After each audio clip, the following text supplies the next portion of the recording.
പാറക്കണ്ടം മണ്ടോദരിയാണ് രണ്ടാം പ്രതി. ഒന്നാം പ്രതി നിങ്ങളും, പലിശക്കാരി രുക്മിണി. ആഹാ, അതിന് പാറക്കണ്ടം മണ്ടോദരിയായിട്ട് എനിക്കെന്ത് ബന്ധം? ഒരു ബന്ധവുമില്ല. ബന്ധമൊക്കെ അവര് പറഞ്ഞിട്ടുണ്ട്. അതിന്റെ വീഡിയോയും ഞങ്ങൾ എടുത്തിട്ടുണ്ട്. എന്നെ ഭ്രാന്തിയാക്കാൻ ആ സ്ത്രീ നിങ്ങളുടെ കയ്യില് മയക്കുമരുന്ന് തന്നെന്നും അത് കലക്കി കൊടുത്താ മരുമകൾക്ക് ഭ്രാന്ത് പിടിക്കുമെന്നും അവര് ഞങ്ങൾക്ക് മൊഴി തന്നു കഴിഞ്ഞു. അവരെ പോലീസ് പൊക്കാൻ പോവാ. അവരെ പൊക്കുന്നതോടെ നിങ്ങളെയും പൊക്കും. അയ്യോ രുക്മിണി, എനിക്ക് നിന്റെ പലിശ ഒന്നും വേണ്ടേ, ഞാൻ പോവാണേ. ഇപ്പൊ ഞാനേ നിങ്ങളുടെ മരുമോളൊന്നും അല്ല, ഒരു ഗവൺമെന്റ് എംപ്ലോയിയാ. ഇനി എന്റെ നേരെ വഴിവക്കിൽ നിന്നെങ്ങാൻ എന്തെങ്കിലും കുറച്ചാ പേപ്പട്ടിപ്പിടുത്തക്കാരെ ഞാൻ വിളിക്കും, കേട്ടോ?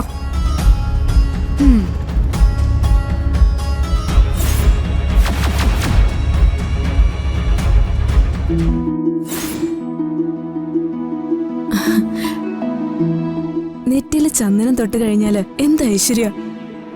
ഇതിനെയാ മുഖശ്രീ എന്ന് പറയുന്നത്.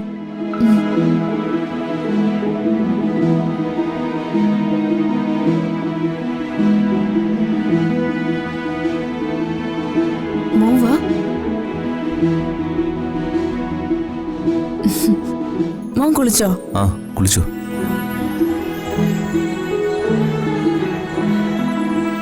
ഐശ്വര്യവും സന്തോഷവും ഉള്ളതാവട്ടെ ഇന്നത്തെ ദിവസം. ഞാൻ പറയാൻ പോകുന്ന കാര്യം കേട്ട് നിങ്ങൾ വെറുതെ എന്നോട് ദേഷ്യപ്പെടരുത്. എന്താ അമ്മേ? അമ്മേ പറയേ. പ്രതാപേട്ടനെ വെറുതെ ഇറിറ്റേറ്റ് ആക്കണ്ട. ഞാന് ഒന്ന് പോയിക്കോട്ടെ. ഇതിനുള്ള മറുപടി വളരെ നേരത്തെ തന്നതാ. അമ്മ എങ്ങോട്ടും പോകുന്നില്ല. അത് മോളെ, ഇറിറ്റേറ്റഡ് ആവുന്നവരായിക്കോട്ടെ.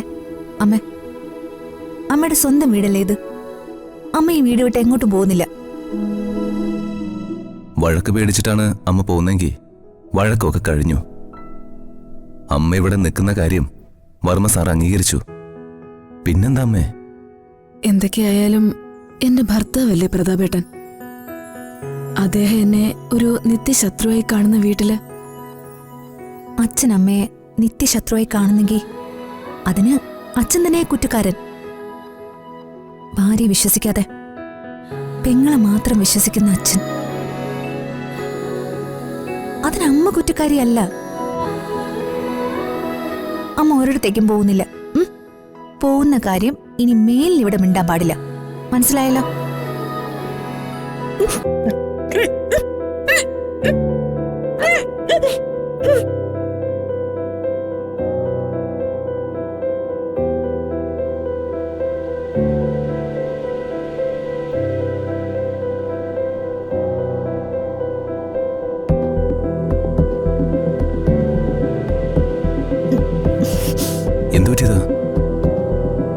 മോളെ, എന്തു പറ്റിയതാ? ഫുഡിന്റെ പ്രശ്നമാണെന്ന് തോന്നുന്നേ. ആ, അതിന് നേരം വെളുത്തിട്ട് ഇത്രയല്ലേ ആയുള്ളൂ. ഫുഡ് എവിടെ നിന്ന് കഴിച്ചു? ഞാൻ കോഫിയുടെ കൂടെ 2-3 ബിസ്ക്കറ്റ് കഴിച്ചു. ബിസ്ക്കറ്റ് കഴിച്ച വോമിറ്റിംഗ് വരുമോ?